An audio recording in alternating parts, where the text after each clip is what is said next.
This episode of After Dark is brought to you by, well, you. If you want to support the Boss Rush Network and our family of podcasts, head on over to our Patreon at patreon.com/BossRushNetwork. Thanks for your continued support.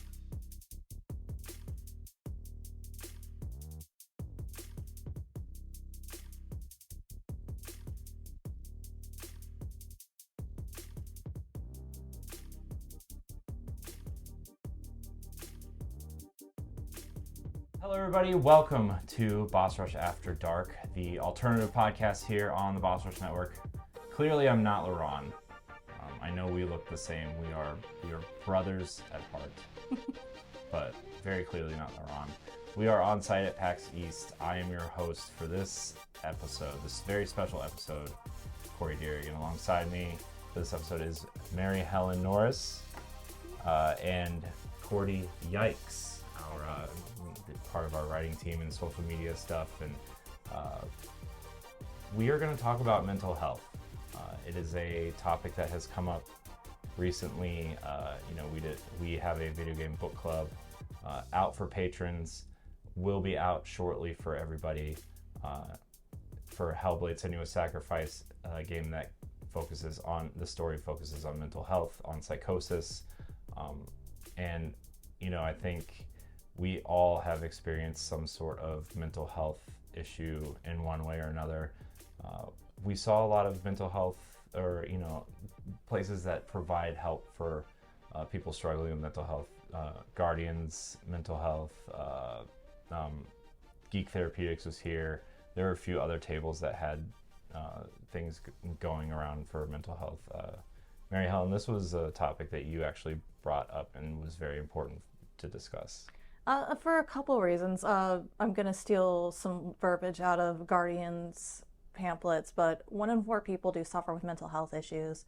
1 in 20 are considered serious, and I, at the moment, am in the former, but I have been in the latter category.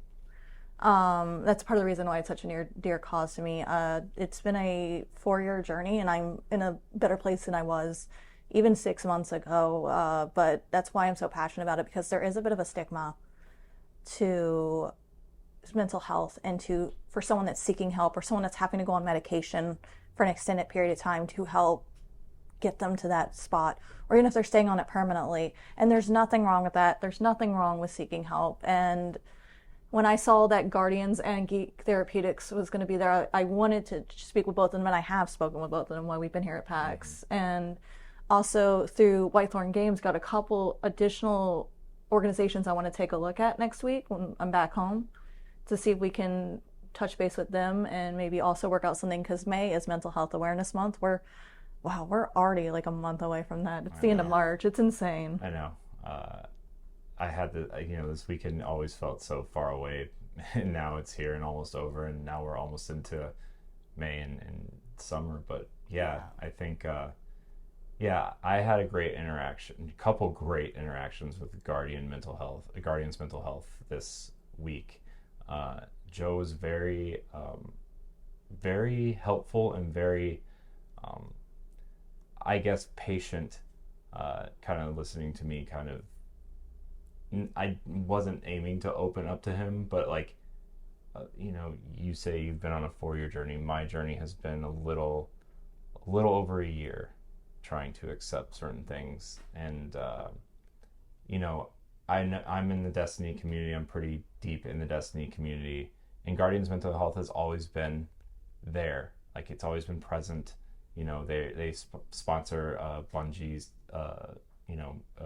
charity type events and their initiatives, and Bungie sponsors them because Guardians, Destiny, they're just connected. They're very connected.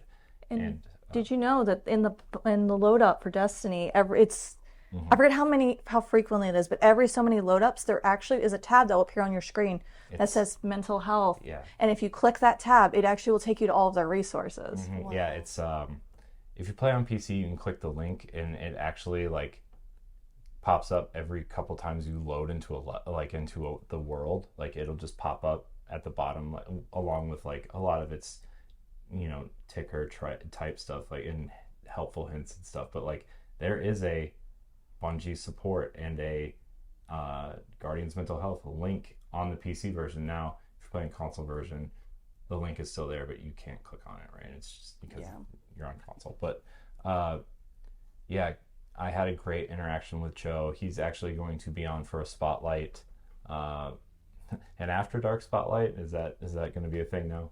But in all seriousness, Joe was very patient and understanding, and was really able to kind of help me, even though I wasn't seeking help, and it was really powerful. And then I went back today, and he gave us a bunch of stuff that's over by my bag, and they were great. And I met one of the doctors. I'm sorry, I forget your name right now. I'm Geek Therapeutic? No, at Guardians Mental Health. Okay. Yeah, and they were just so helpful and so great, and to the point where Joe gave me his direct email address to set something up, and so we can talk about it. And so very grateful for them. And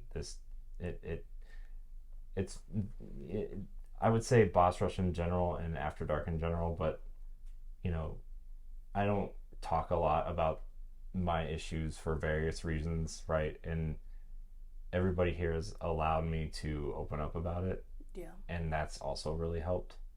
I don't know, it's just something I've really struggled with for a long time, and accepting it.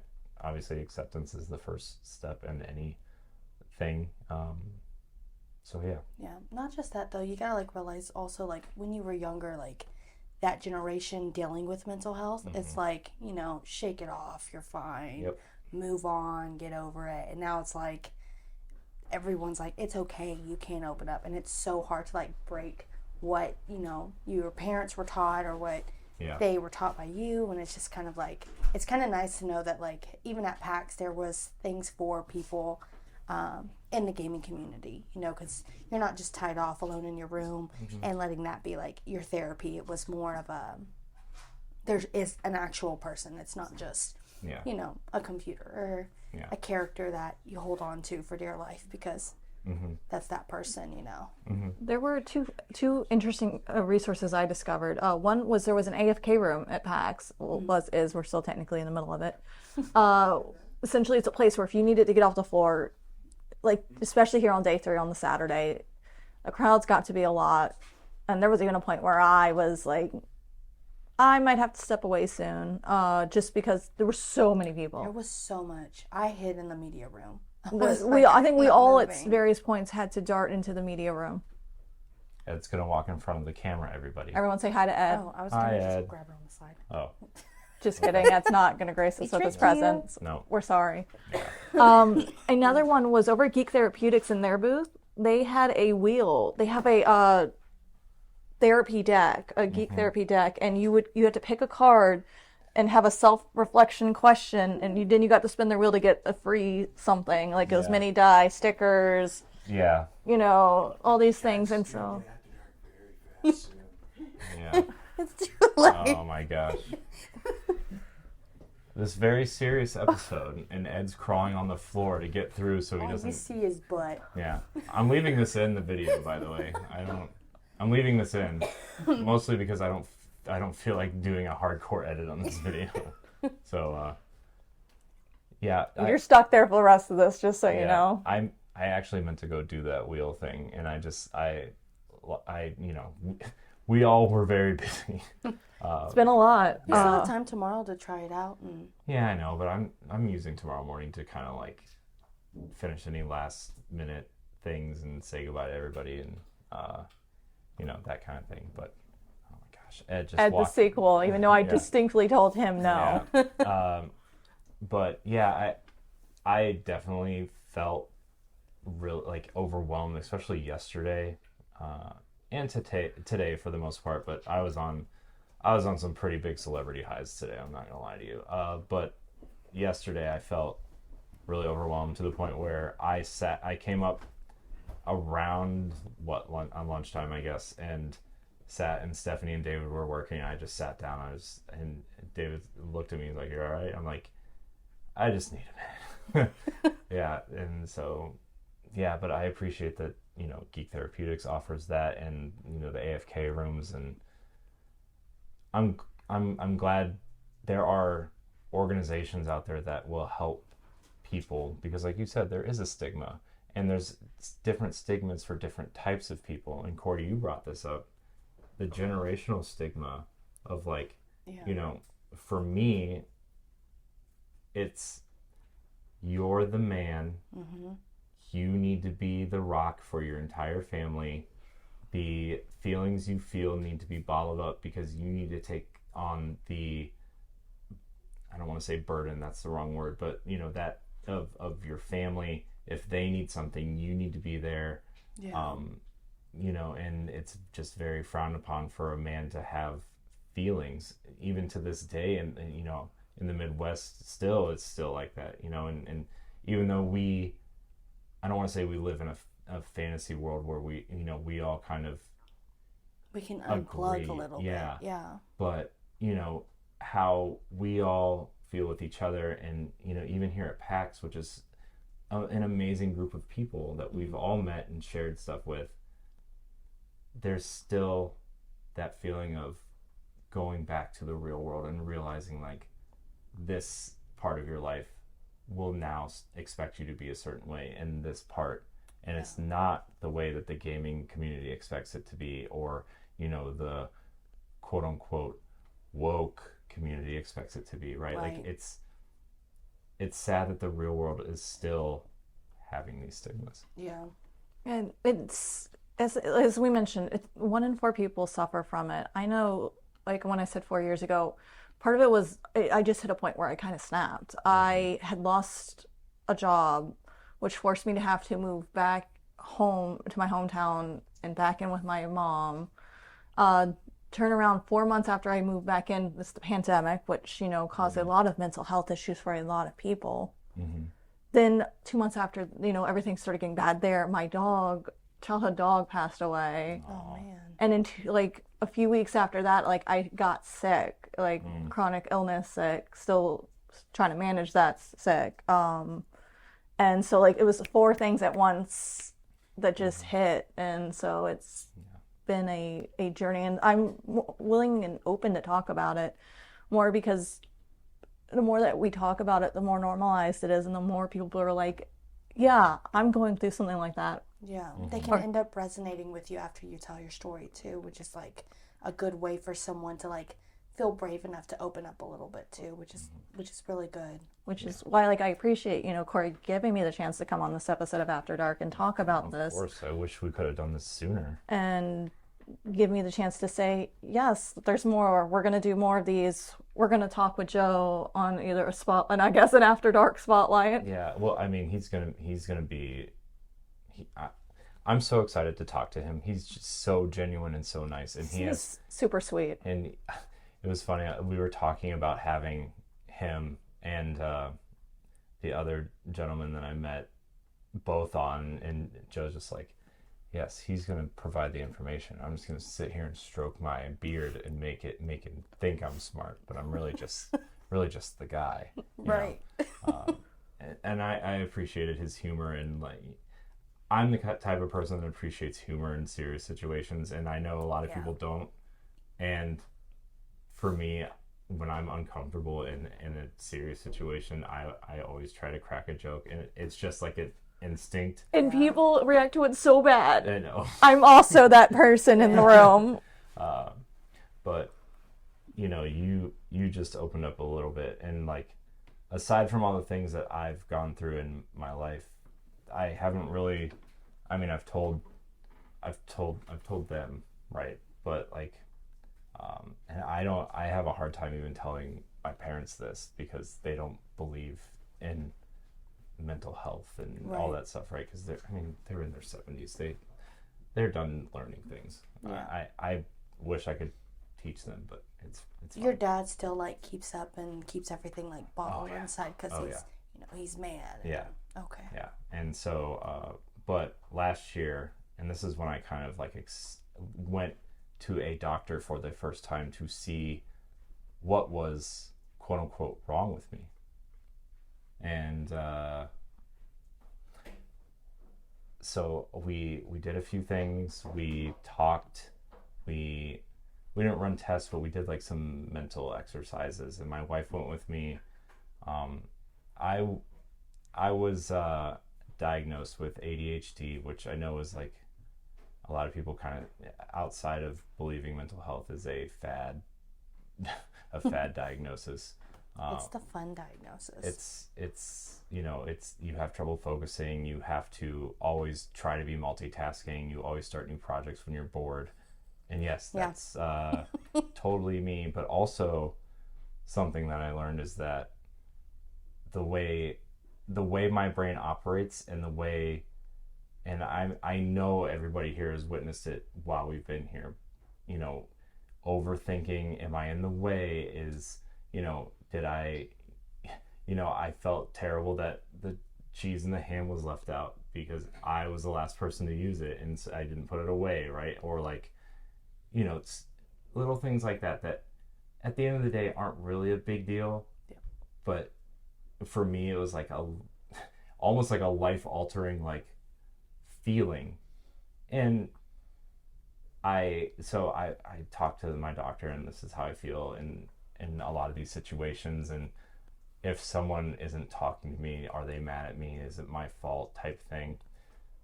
And I want to talk about things that I'm interested in, and I don't care about anything else, stuff like that. And I was preliminarily diagnosed with being on the spectrum, which is like, I guess you don't really want to hear that. Yeah. A lot of, it's like it's a scary thing, especially as an adult, when you hear all these horror stories of kids that fall on the spectrum. And, not to get super personal, but like we are finding that challenge with my daughter currently. It's not bad. Maybe, it's a good thing you're catching it early, because like for women, you don't really figure it out till you're like in your 20s. Yeah, and my nephew has ADHD and is very,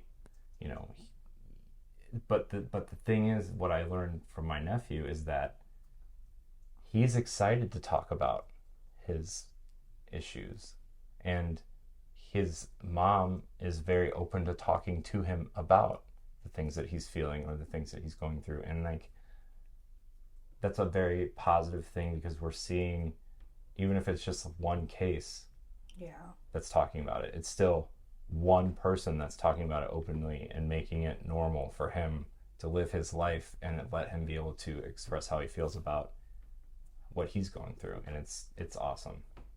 Yeah, it's like canceling the generational trauma. Mm-hmm. Right. Yeah. It's been most of these podcasts. Yeah. Yeah. Yeah. Stinking parents. An important thing to note about mental health is it doesn't present in people the exact same way in everybody. Mm-hmm. One of the first times when we really were like, hey, I might have a problem with anxiety was I was about to turn 28. So this was 4 years ago, near the start of this journey.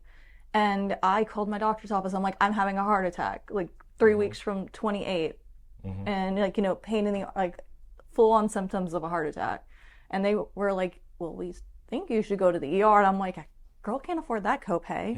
Yeah, right. Is there something you guys can do to check to see if maybe I in fact am at a much cheaper copay? And if I have to pay that, I will? Yeah. And they said yes. They brought me in. They actually were able to run an EKG there at the office. And then they're like, it's probably a panic attack. And I had an appointment, since it was at my birthday, basically, right a couple weeks later, to come back to my doctor. They're like, we're going to note this in your file. He's going to take a look, and you guys will talk through some more steps. And so, came back, and he's like, we're going to try these meds out. And so I went on those. I went on, like, one is a preventative, like a daily thing, and one is a as needed. And I actually am still on the as needed. Mm-hmm. That's exactly what I'm on. And then, I mean, maybe not the same medication, but a daily and then as a needed.